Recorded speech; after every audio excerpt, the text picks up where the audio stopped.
Hello and welcome back to the channel, guys. In today's video, I'm going to be showing you a quick and simple upgrade that you can do for your R230.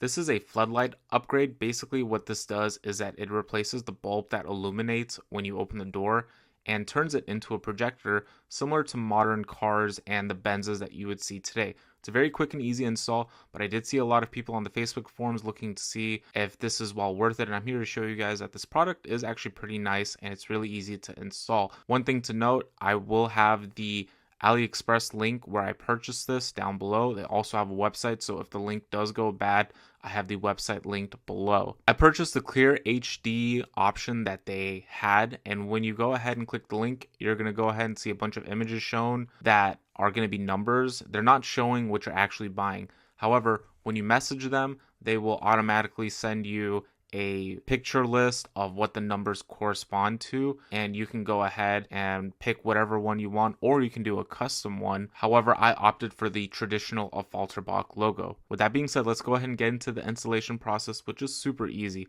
All you have to do is remove the light that's clipped into place by unhooking it. It's very easy. I use a little tool to go ahead and undo that. You can use a flathead screwdriver. Now I am struggling a little bit trying to remove this, and unclipping the connector from this a little bit tricky, but you see how I used my tool to unhook it from that side of the clip. And here's a projector out of the box, and there is no wrong side to put this on. They both basically project the same way. And to install it, just make sure that clip gets, and you'll hear a nice little snap, then slide it in place. I had to use a little bit of force to slam it in there, but that's actually a good thing in my opinion because it's not going to pop out on its own. And to do the other side, same exact procedure as before. Remove the bulb, unclip it, clip the new one back in. Once you hear that nice little snap, slide it back into the door card and slap it in there. Now, at the time of me recording this, I was having some issues with my rear battery, so my convenience options weren't necessarily working appropriately. However, later on during the day, when I brought the car back inside, I was able to charge the battery up, and this is what it looks like projected out now. This is inside my garage, so I didn't have much space, but it looks really nice. I'm really happy with the result. That being said, I hope you guys enjoyed the video. If you guys found the video useful, let me know in the comments below. As you can see, my next video will be replacing those vents in this car with the modern ones, so be sure to subscribe so you can keep up